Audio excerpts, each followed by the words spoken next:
Hey fanboys, hey fangirls, Carnell Holley here, back for another well-anticipated review of the Black Panther film.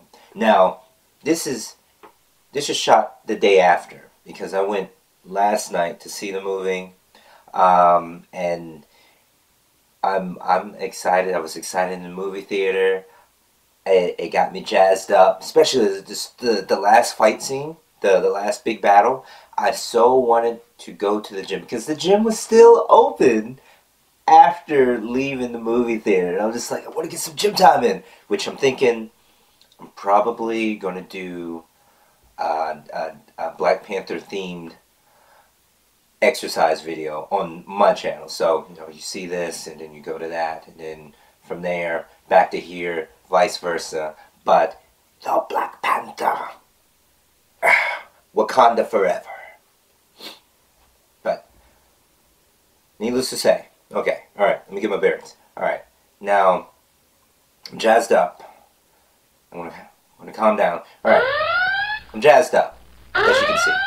I'm just like, we're just gonna get into it. Let's just go. Let's go with it. T'Challa, after the death of his father, the king of Wakanda, returns home to an isolated, technologically advanced African nation to succeed to the throne and take his rightful place as king. So, in this film, we pick up after the events of Captain America Civil War, where we see Black Panther for the very first time on screen. I mean, there's been Easter eggs all throughout the films, starting with Captain America, well, not Captain America, Iron Man. Iron Man 2, if I'm not mistaken, where they had that little dot on the global map in Africa, letting you know that, like, yo, is that Wakanda? It is. It was. And so now it's official. Well, not official in the sense of he's got his own film. Solo, doing it dolo.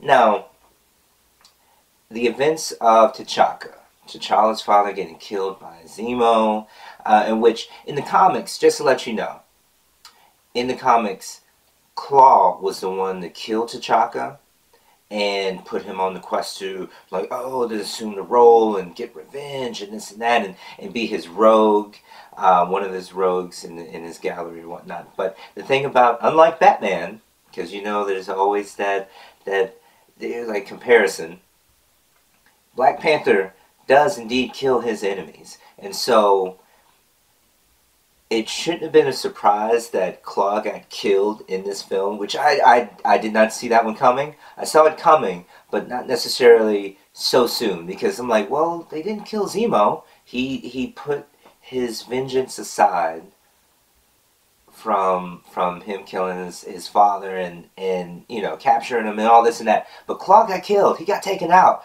Was not expecting that. And then Michael B., who plays Erik Killmonger, he takes him pretty much a peace offering to worm his way into Wakanda and basically take over.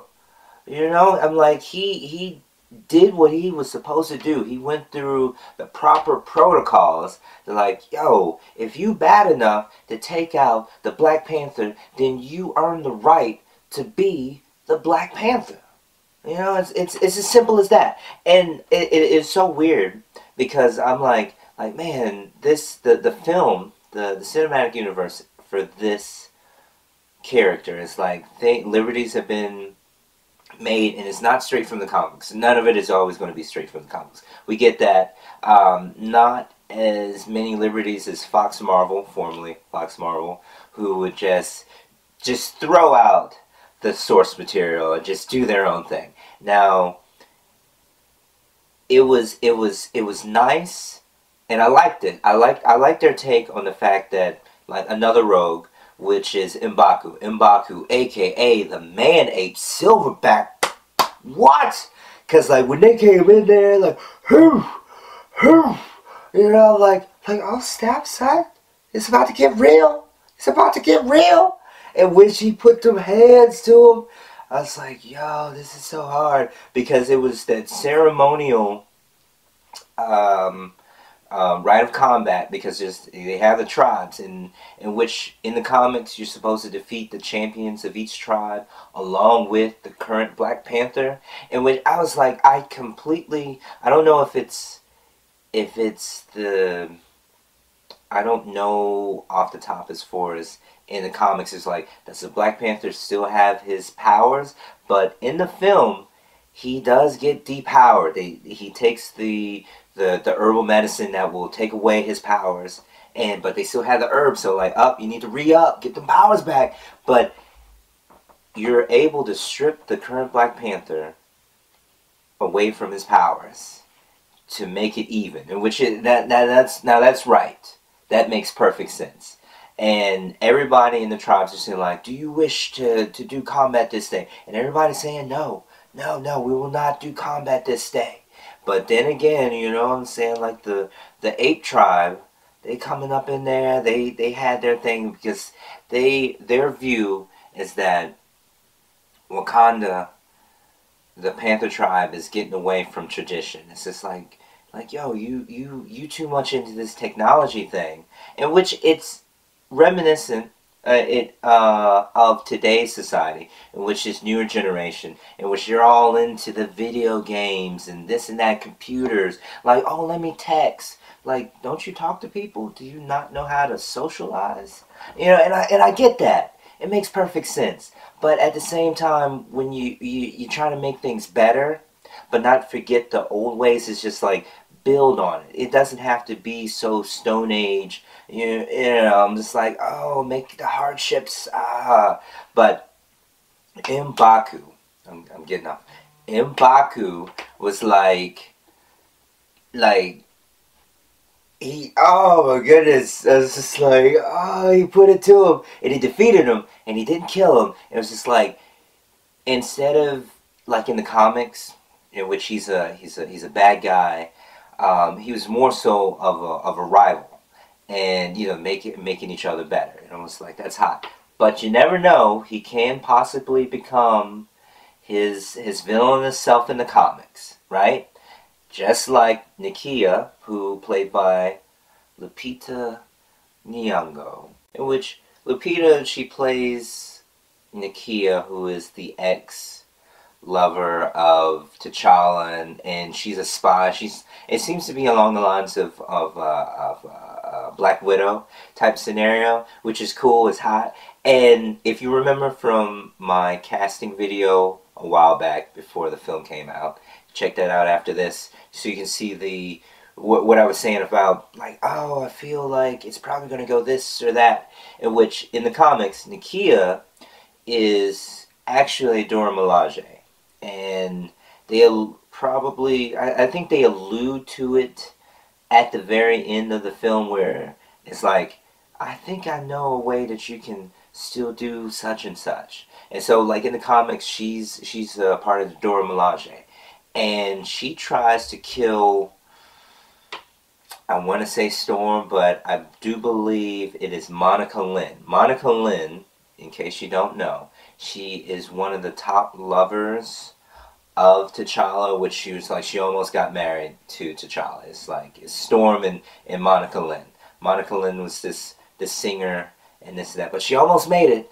They had a good run, but then when Storm popped up, but there was no Storm, there was no alluding, no Easter eggs to Storm, unless you count Angela Bassett with her white dreaded hair, which was pretty hot. I was like, like, okay, alright, got that Storm action going on. But nope, she wasn't Storm. But needless to say, Nakia tries to kill Monica, and fatal attraction type of thing, and she gets kicked out, and she goes to work for Erik Killmonger. And she takes the mantle of malice, and they start wrecking shop and stuff like that. So, but that didn't happen. Erik Killmonger, who is like played by Michael B. Jordan, who was so beast. I think he was still on that program from Creed, or they were trying to shoot Creed 2 or something like that. But I mean, he was just like, yo, like he was putting it to Chadwick, and I was just like, yo, I was really, and I say this again, and I said it before, I didn't say it in a previous video, that I was actually planning on shooting, in which I was like going back and forth because I didn't want to come off as a hater or whatnot, even though I'm just like, I am so for this film, it's not even funny. But I'm like, Chadwick was supposed to be in crazy shape. Like nobody in his camp said, you know what, you should get on the Wolverine program. Like Hugh Jackman, call up Hugh, because Hugh called up Dwayne Johnson. You know what I'm saying? So I'm like, nobody thought this. If you're supposed to be peak human condition and you're not shredded like Bruce Lee status, I'm like, something's missing. Maybe it's just me. You tell me. Express it down in the comments. But I'm no, I don't think I'm wrong on this one. I do believe Chadwick was supposed to be crazy shape. But, I mean, a friend of mine who we've worked together on projects before, he mentioned, like, well, they can always do it in part 2. It's like, yeah, they could. But the only reason why Hugh Jackman did it in part 2 of Wolverine was the fact that he got so much backlash for, you know, that was a mess in the first one. But needless to say, he was just like, you know what, we got to go all in which Chadwick should have been all in and getting right and being shredded up. I'm just like, that is like the only gripe, besides a little bit more action, fight scenes. I'm getting choked up here, obviously, but I'm thinking he should have been all cut up. Maybe it's just me, but it's probably not. So, Michael B. killed it, like literally Killmonger was taking out folks. I'm like, he's the one that took out Claw, and I mean his character, like, yo, you could feel for this character. And the thing was, it was a situation, there was rumors that maybe Erik Killmonger in the MCU, he's a bastard son of T'Chaka, you know, and I'm like, I get that, that would be hot, but, you know, like, the black community is just like, yeah, it's just like, oh, he cheated, you know, like, let's not put a stain on this imagery, you know, and I'm like, I don't know, but it didn't happen, but it would have made sense if it did, but it didn't. So, Erik, who is the son of, in Jobu, who is the brother to T'Chaka. Now, he went on an assignment, he went undercover, he fell in love with an American, had a son, ends up being Erik, and it was just like, things went bad. He almost kills an undercover agent who he thought was his ride or die, and upon trying to cap him, T'Chaka took him out, and Erik, being a little kid who saw these lights in the sky, was straight like on some Egyptian, like if this was back in Egypt, it's like, oh, what was that in the sky? Aliens and stuff, like, oh, well, so that imagery from aliens helping to do the pyramids and stuff like that, and, you know, Bas being the name of an Egyptian goddess, not a god, you know, so I'm just like, okay, they're picking and choosing. I'm like, alright, cool. But Erik, being that little kid, coming in, seeing his father's dead body with claw marks in his chest, right? And it was just it was a big cover-up. T'Chaka knew about it, knew he had his son, didn't take him back to Wakanda. It was just like he's gonna stay. He was killed in action, whatnot. And I'm just like, man, I can understand why Erik went through all of that, being put through the fire, just so he would be strong enough to take on the Black Panther, take his throne, take his rightful place in his mind. Like, I mean, it all started with your dad killing my dad. I'm like, yeah, I think I can see myself in that position. I see myself being like I get it. And that's the type of character that it's not a, like, oh, he's a big bad, he's evil. He's evil. I can't root for this guy, but I get it.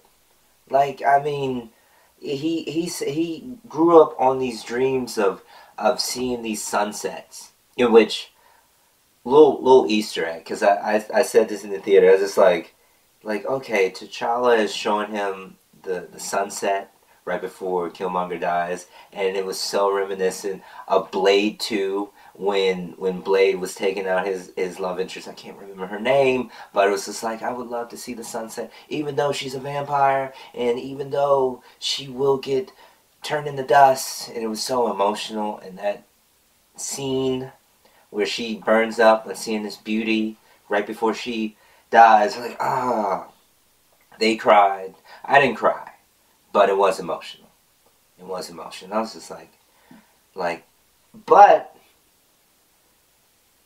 but, who's to say Erik Killmonger is dead? Because the thing about Marvel really has a tendency to not really have these really good bad guys, but to take them out real quick. Like, I mean, I didn't see Claw get taken out like that, but made sense. Boom, he's gone. Eric's gone. I'm like, but isn't he like maybe like on this Loki tip? Because Loki didn't get killed. I mean, it seemed like he died in previous films, but he's back. And then he's like an anti-hero. Killmonger, he's redeemable, you know. I mean, he killed some bad people. He killed people, is kind of trying to justify things, but like yo, it seems like he could get redeemed, this and that. Oh man, so crazy, so crazy. Ugh. All right, Michael B, you did your thing. I thought it was tribal. You know those markings on his body. I thought it was tribal, but it is African based. But in this instance, it was much like Zaz, one of Batman's enemies, who would claw. He would use these scar himself of all the people he's killed. And Erik pretty much did the same thing with his body. So you see all those markings. It's like, oh, those are every confirmed kill, basically. All right, Killmonger. Yeah, I get it. I get the name. I get the reason why you did it. I get all that. All right, man. There's so much to say on this film, but I'm going to wrap it up. Love the cast, lovely cast. Dora Milaje. I mean, like they were so BA. It's not even funny and looking good doing it. Loved it. Loved it. Want more of it. The thing which was funny that I realized, which is no longer on IMDb, was the fact that in the video with the casting I did before that I mentioned, was that Phylicia Rashad was on the list. She's no longer on the list. I was trying to figure out who she was possibly going to play, but I suspect that she was going to play T'Challa's mother, maybe? And she might have been the one that was supposed to be in it, but then Angela Bassett was placed, and slowly but surely she was taken out. I don't know. But Phylicia Rashad is no longer on the list. I saw this, so maybe she'll be back in something else, hopefully. I mean, it's just like, it's Mrs. Cosby. I'm like, the mom of all moms? I'm like, okay. But, man, I really didn't want to see her. But besides that, 2 after-credit scenes that people still walked out before the after-credit scenes. There was 2. All right. First one, Chadwick with his crew rolling up in the United Nations, addressing them like, we no longer want to be hidden from the world. We want to help the world. Let them know who we are. You know? So, but they still think that they're a third world country. nothing but farmers. What do farmers, what can they bring to the table, to the world, blah, blah, blah. But then, you know, it's like, yeah, vibranium, technology, alright. But the second one, the reveal of Bucky Barnes, seems like Bucky has a clean bill of health. Doesn't have that vibranium arm yet that you will see in the Infinity War, but they referred to him as the White Wolf. White Wolf, in the comics, was the stepbrother, adopted brother to T'Challa, who was part of this special team in Wakanda, white guy, and it's just like, wow, I don't know, they're probably going to mix and match that, possibly can become the White Wolf, or he's going to take that role and be a part of the special ops team in the Infinity War. What? Teach them some stuff, because, you know, Bucky is Bucky. Bucky knows some stuff. He's got a lot of training. I mean, he's not T'Challa, but, I mean, Killmonger got the best of T'Challa and this and that, so, like, he knows some stuff. So, like, okay, that might be his code name in Wakanda. I don't know. Kind of reminds me of Kickboxer. Naksun Kao. White Warrior.